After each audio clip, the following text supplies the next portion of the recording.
So for me, good morning. I am really, really excited to be with this festival again. Um, I remember just when COVID was starting, that connecting from a very strange little town in the Mexican, in the middle of Mexico, and being with Eric and with all of the people that were in that. I don't know if it's the first or the second festival you were doing, Eric. And since then, I've seen you grow with this project, and I've seen more and more people join, and it is very exciting for me to be part of it. My name is Valentina Ortiz. I am from Mexico. I work periodically in the United States. Right now, I am in Oregon, in a small town in Oregon. And for many, many years, my main interest, for over 26 years now, is to work storytelling in community. And first, my idea was to bring art to communities and contribute to building stronger, healthier communities through art, with basically the word of empowerment. But then when I started doing this with mostly with indigenous underprivileged communities in Mexico, which, as you know, there's a very strong parallel between our social economic situation as countries in Mexico with India, for example. So I realized that people were healing physically. I had never expected that. I mean, I just wasn't my goal at all, but I literally saw women completely heal when they started being active and being in storytelling. And also, especially during pandemic, for me, it was, I had time, right? So I did a lot of healing stories, again, by intuition, and I realized the impact it had on me. So that's what brought me on this path of what I would like to share today. I wrote a book in 2023. I'll share the how you can access it. It is in Spanish, but in case you speak Spanish. And the reflection was exactly how does it work? And as a storyteller, it all started with a story. I made this story and it changed my life. And the more I told it, the more it healed this very important part of my psyche. And I tried to understand how. Whatever I'm going to say today is totally from the perspective of a passionate storyteller. I do not pretend to be either a psychology specialist or even less a neuroscience. I never thought writing this book would lead me to read as much as I could about neuroscience, but I wanted to understand the process, and that's how it got me there. One of my main inspirations was Louis Mel Madrona, which I'm sure I will share also, the book I recommend from him. I'm sure many of you are familiar with his work. And that's how this started. And I discovered something very concrete that I would love to share today with you. And it sounds fancy, it sounds, how do you say, quantum physics, is how we can change the future by changing the past, and how it is possible to change time. And the more I live, the more I work in the field, I discovered that time is something that we could question, but that's a whole other topic. So we're talking with storytellers, right? Most of you are storytellers or very interested, and so I don't think I need to be very specific about how powerful storytelling is, how it is proven scientifically that we are connected to storytelling from our ancestors. The area of the brain, the same area of the brain that we use to learn a language, is the area of the brain where we build a story. So when we learn to speak, we learned, or we developed how to build stories. So whenever there's storytelling, we have this ancestor connection that you've all. The other thing, I don't think I need to go into more details, is how art in general, when I say art in Latin America, for us, art is everything, not just painting. like in the United States. So art is all kinds of disciplines. It's music, it's movies, it's everything. And we all know the dopamine cocktail that comes with art, which means it produces, our brain produces pleasure by receiving art stimulation. And the other thing that I think we all agree upon is how storytelling, by definition, is, for me, the most democratic art that can possibly exist in the world, because everybody is involved. And there again is a whole neuroscience aspect, which I did not know about, which is called neural coupling, which means that with the brain scans, they have now discovered that when we are in a storytelling setting, so they'll put, let's say, 20 people and a storyteller, right? And they'll connect us with these little scans, or these little pluggy things they put on and connect us to a machine. And they measure our the waves of our brains, and it results that the pattern, the little places in a brain that ignite, that light up for the storyteller, are exactly the same that those people that are listening. But not only that, so we are connected as storyteller and listeners, and the listeners connect also. So it's pure science. The same little spots that light in my brain will light in your brain when there is storytelling going on, of course, in a closed room without distractions, etc. So for me, that is proof of the amazing power of storytelling, which I'm very glad to go right after the other workshop, which I heard is about how to use storytelling in companies and communities, which, well, a company is a community. So yes, totally. Two things before I start. The first one is how I see a human. How I wish I were there with you all. Internet is, I had not done it for a while. So I define human being as 3 parts. We have the brain, we have the heart, and we have the guts, which, I mean, speaking to a majority of people from India, spirituality, just like in Mexico, is our everyday bread. But this is a way of seeing that the humans are not just brain, but we are also the heart and the guts, which my whole technique when I do workshops is how to learn to think with the heart. We could call also the brain rationality, and the heart and the guts, we can call it intuition, in more Western terms maybe. But for me, it's very important to explain this because it's totally part of my principal part of this technique that I want to share. So the goal in life, according to the shaman teachings, and I'm sure with the yogi and many others, is how to trick the brain into being quiet. We don't need ration if we are doing art. We don't need the rationality if we are cultivating empathy with other people. We don't need that.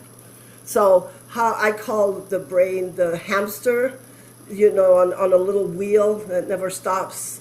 So how do you get that hamster to go to sleep and let you do your work without making noise, without the wee all the time? Also, as you know, in shamanic and the spiritual ways of seeing, fear is in the brain. Trust, love is in the other areas. If we think with our body, if we think with our heart, with our spirit. So I discovered, I'm going to be intertwining the neuroscience terms. I hope it's not too much. Please, I'll be stopping for questions. And again, I am not a specialist in neuroscience, but it's so related to what we do as storytellers. So I discovered something called the default mode.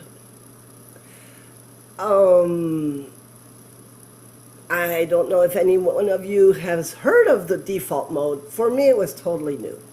But it's something I have practiced for years, and I'm a little embarrassed of doing it. And I'm sure many of you do it. Is when I would tell my children, I am working, I'm going to work, and they would come into my studio, what would I be doing? I would be sitting, looking at the wall, or looking out the window. I was preparing a story. But, I mean, if you see me, I wasn't taking notes, I wasn't, doing the research that I had already done. I was just sitting or walking. Walking for me is very, very good for inspiration. And I was always a little embarrassed, like, what is my job? Oh, I sit in a chair and look out the window. But it results that this exists, which is called the default mode. It is not sleeping mode. It is not awake mode. When we have to pay the bills and go and buy the groceries, we are on awake mode. We are solving problems. But the default mode is what other cultures have called the muses, or the inspiration. So the brain starts working in a mysterious way. And that, for me, is where creation comes. What can we do actively? I shared this from my experience, is what can we do actively to be able to cultivate this default mode is take the garbage away. If you have to do Tai Chi, if you have to put music on, whatever helps. And it is something you train. It is a discipline to be in open space for this to happen. You can't just sit down and push, okay, default mode, 1, 2, 3. That does not happen, as I am sure many of you have experienced. But you do have to do certain disciplines with whatever works for you. Just as a mother, closing the door and saying, this is my space, is a very active thing. So I spoke about how I see the body, the human. Brain, heart, guts, or we can call heart and guts is intuition. The third point is, let's define storytelling. There's a lot to share, and I really want you to do breakout rooms. So I will not ask you what is your definition of storytelling, which I would love to know and learn from you. But I will say, after a lot of thought, and for this book I wrote, which, by the way, the book is called Movement and Multiplicity, Healing Through Storytelling. The definition for me of storytelling, and I've been a storyteller for 26 years now. I did theater since childhood, and I'm 60, so that makes, you can make the add up. And I've been a professional musician, totally active as a musician for 28 years. So with that experience behind me, I come from a family of artists. This is important, I realize, because I come from a family of artists. My father is a painter. So I was raised on watching, he's a surrealist painter. So I am raised on seeing in a different way, which I had not thought it was important, but it is. So the definition for me of storytelling is a story is a sequence of images. We put together the images, and yes, the way we chose these images, there is a narrative, and that narrative will have my point of view as a storyteller, my imprint as a storyteller. So I repeat, for me a story is a sequence of images. So what does a storyteller do, in my opinion? A storyteller, what she, he, or they does is provoke the other person, the listener, to create an image. With our words, we will provoke them to create an image with their own knowledge. If I say food in Mexico, I'm going to be a little, simplistic, Okay, we think of tacos. But I'm sure if I say the word food in India, you're not going to think of a taco. You're going to think of whatever wonderful food you have. And Moira, if I say food, I'm sure you're going to think of something else. And Jeff. So that is the reality the listener has. And so we create props that will make the other see the image. We do not tell them what to see.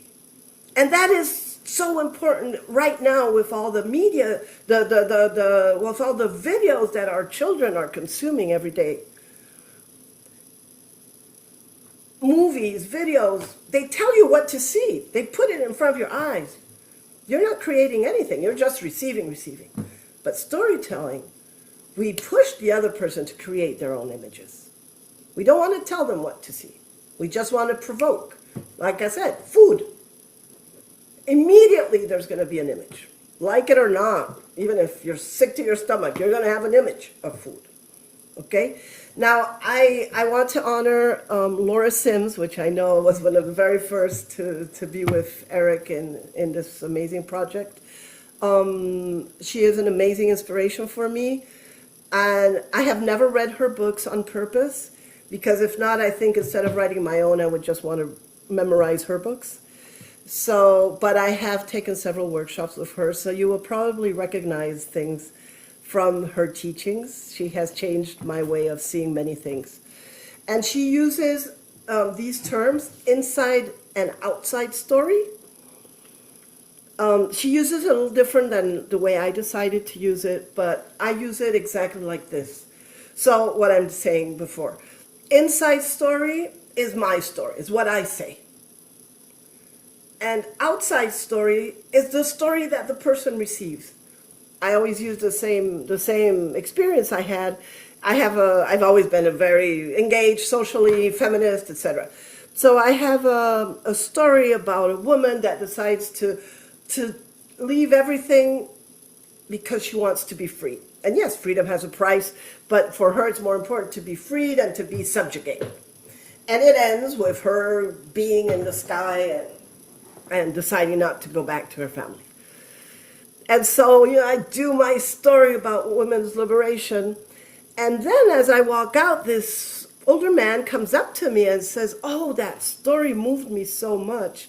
That story blew my mind. Yes, family is the most important thing."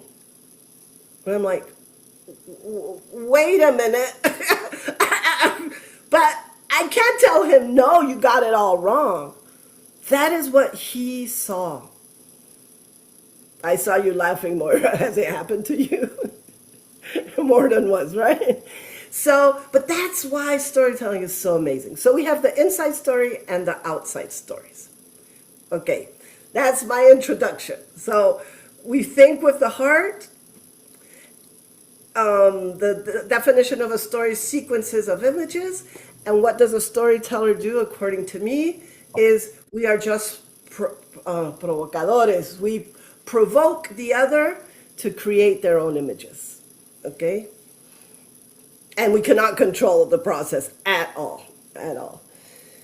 So, let us talk about changing the past. What happens to me, and I'm everybody, right? We have certain experiences of life. I mean, there are, and I honor terrible, terrible experiences, like major trauma. But there's also those kind of experiences that you would like to erase, but on the contrary, for some reason, and neuroscience explains why, but it's not our interest right now. You don't forget it. I don't know if you have a childhood memory. I borrowed my mother's white shirt to go to school because I had a uniform and I did not have clean white shirts. I was totally forbidden of going into my mother's closet. I do it, she's traveling, she won't notice.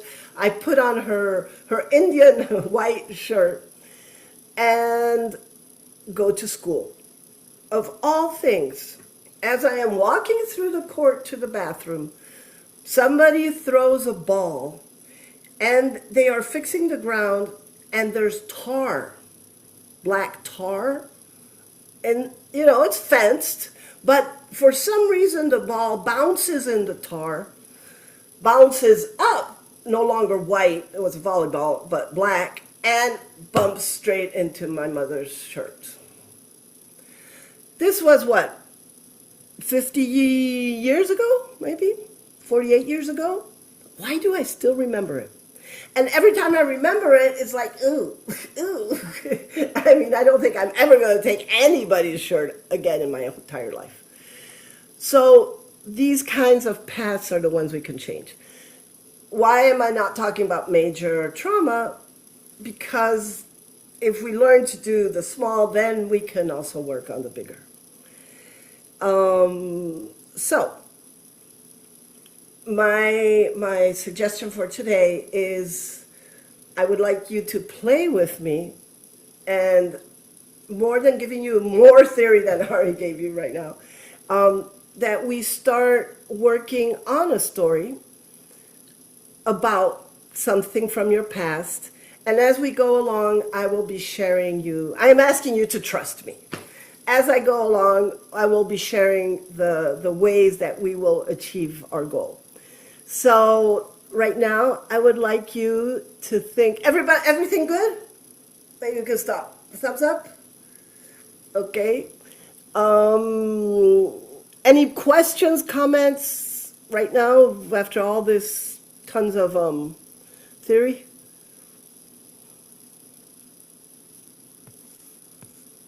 Moira. Just to make sure I got you, because I have this horrible image of the white shirt and the tar.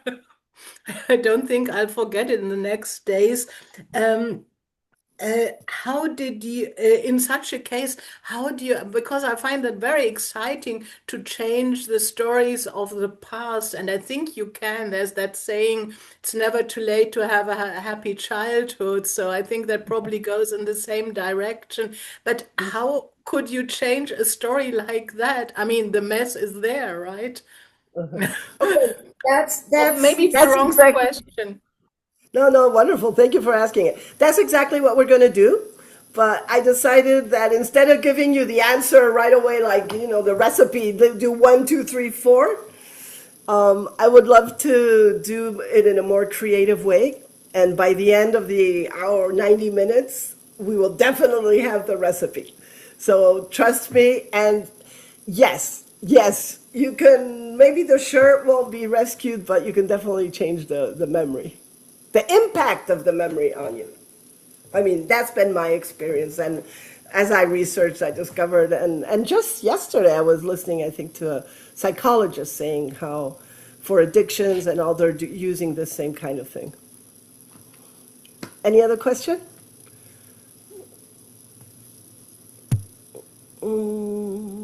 Sarita.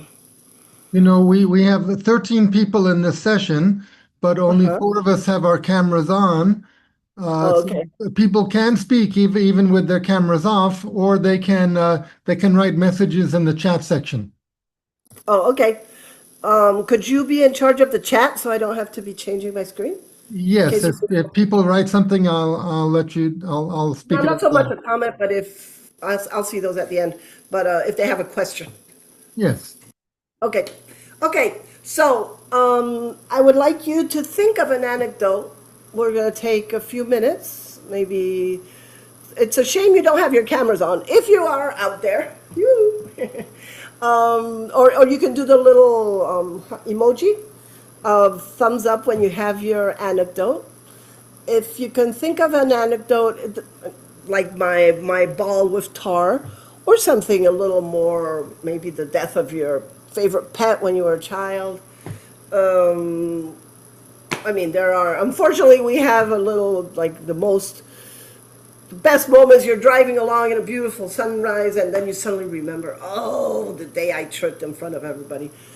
So think of the anecdote, please, and we'll take a few minutes to do that. If you want to take notes, some people are good at need to write, some people don't. So if you want to take a few make a few annotations. Don't write it all up. Just, make a few. It's an anecdote on what's the theme of the anecdote? It's something that haunts you.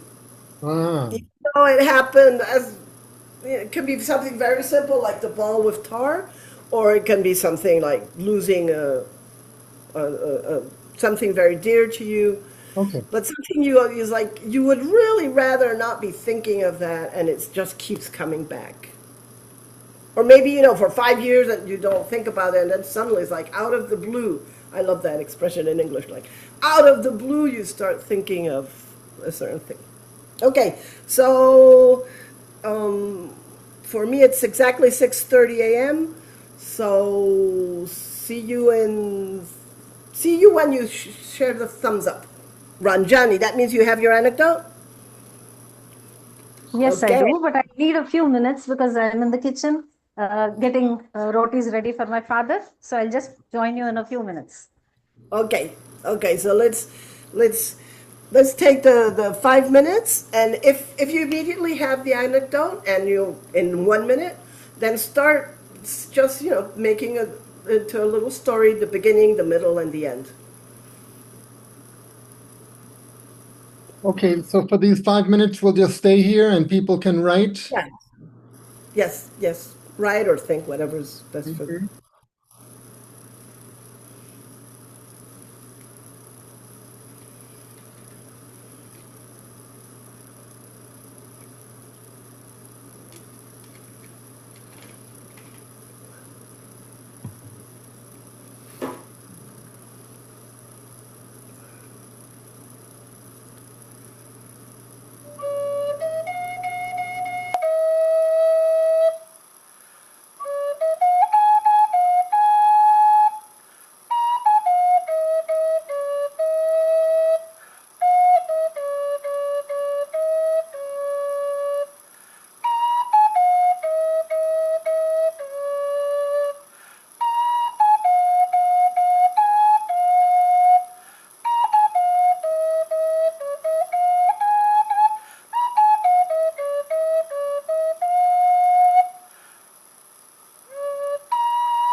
How's it going?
So the following idea is to go into a breakout room of two where you can share this anecdote, tell it to somebody else.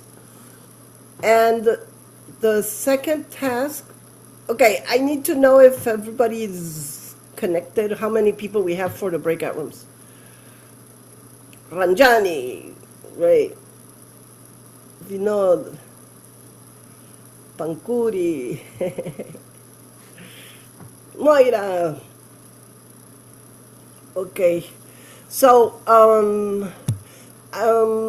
Eric, the ideal would be to 1, 2, 3, 4.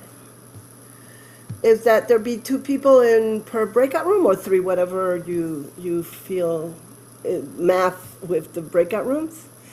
Sarita, are you here? Jeanette?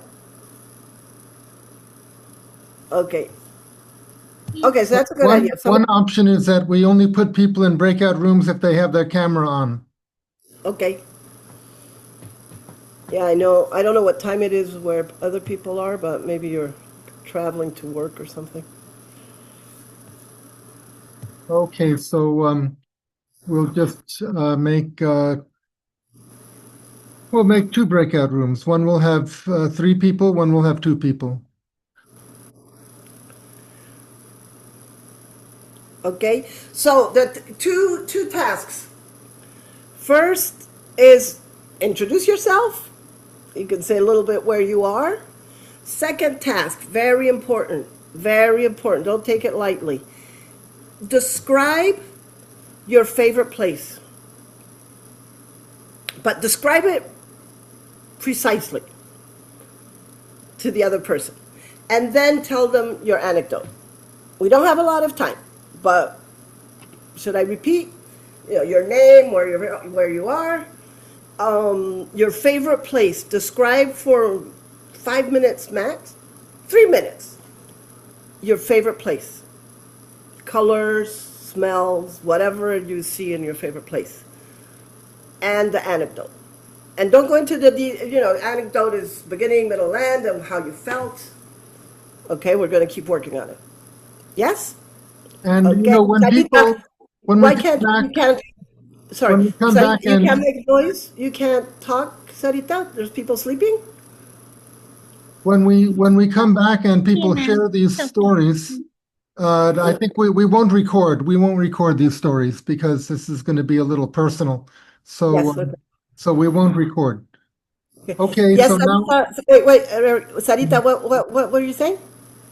That's okay. That's fine. I can speak. It's okay. Okay, so perfect. So she'll be in the breakout. Okay. okay. So now we're making these breakout rooms. Okay. Goodbye.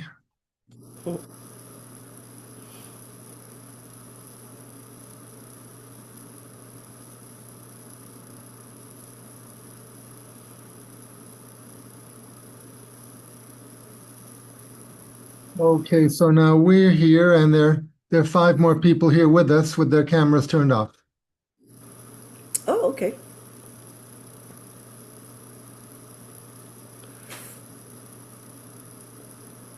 Maybe I'll stop recording now even. Yes. Put it on pause. Goal in life and what I teach basically is how to think with your heart, how to make your brain be quiet. So now let's practice on tricking the brain. Because the brain is, I'm not going to talk politics, but you can make your own parallels. The brain thinks he's the boss of everything, right? And will always be trying to control and trying to have an opinion on everything. So I would like to share the way I have discovered on how to trick the brain. Why do we want to trick the brain? Because the moment this rational noise stops, then creativity just starts flowing. And we have a great time, and the results are usually amazing because they're unique. They are you, or you didn't even know that existed. I mean, I love it that when you surprise yourselves, like, whoa, I didn't know I knew that. But for me, that happens by quieting the brain, or I say tricking it. And we already talked about the default mode, Barry, which is all the same thing. So let's trick the brain. Anybody have an idea?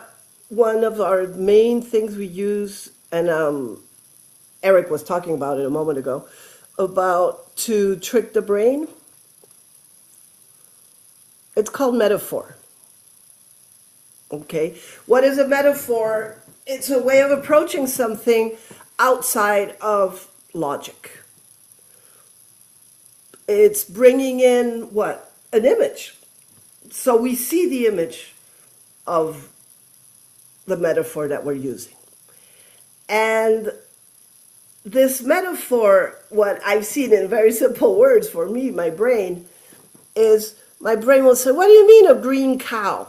Come on, don't waste my time. And if I do it a little more, yeah, it was a flying green cow. Then my brain will go like, oh, come on, I'm out of here. And then I can start thinking with my heart. Okay? So our brain automatically tries to make logic work, right? So we can take advantage of that. But we have to take all these preconceptions away. Where everybody has that, and even Socrates, whatever, they had that. So I mean, that's a good example. How did he create? What was his most creative moments? You know, sitting in the plaza, watching the beautiful people walking by. So we have the metaphor. Okay, that's gonna take us out of the comfort zone. And now let me do a little exercise with you. I'm gonna share a list of, I mean, if we were together, we would do it, but I have it. Oops, I did. Yes, it's here. Here.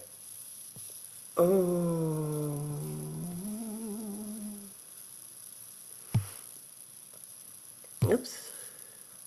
Okay, so you see the list? So, you don't see it? You see it? Yes? Yes. So, can somebody read the left side of the screen, please? Vinod? Yes, sure. Ferocious, tall. No, ferocious dog. Oh, ferocious dog. You want me to read the entire thing? Okay. Ferocious dog, tall house, shy pot, muddy shoe, tasty melon. Okay. Ah, what did I do? Oh, no, no, no, no. I want to go back. Ah. There. Okay. So, very good. I would cut the paper and move it a little bit. Now, let's go to the right. Can somebody else read? Just skip the ferocious and read the other list. The second slide. Tall dog, shy house, muddy pot, tasty shoe, And put the ferocious. ferocious melon. Okay. So, Ranjani, which one do you pick? Do you want to explain to us why the melon is ferocious? First thing you're thinking of. Don't elaborate anything complicated. Why is the melon ferocious? The melon is ferocious because it's been trampled upon. Why? Because a soldier was passing by and did not care about the melons that were on the floor and trampled upon them. Okay. Okay. We have a little story there. Who wants to do a story with the shy house? The crazier, the more we can use the heart. It's just a starting point, okay? It's just the surrealists really had something. There was a house deep in the dark woods, and there was a family that had lived there long, long ago. But the family had gone away for better opportunities elsewhere, and the house was Okay, no, overgrown Barry? with weeds. No, Barry, go back. Sorry, it's with love. Shy house. Why is the house shy? Because the family had gone away, and so No, the house we're was talking about the shy. house. No, But we're talking the house. Why is the house shy? because it was afraid of connections with other people, with other houses, and with trees. Why?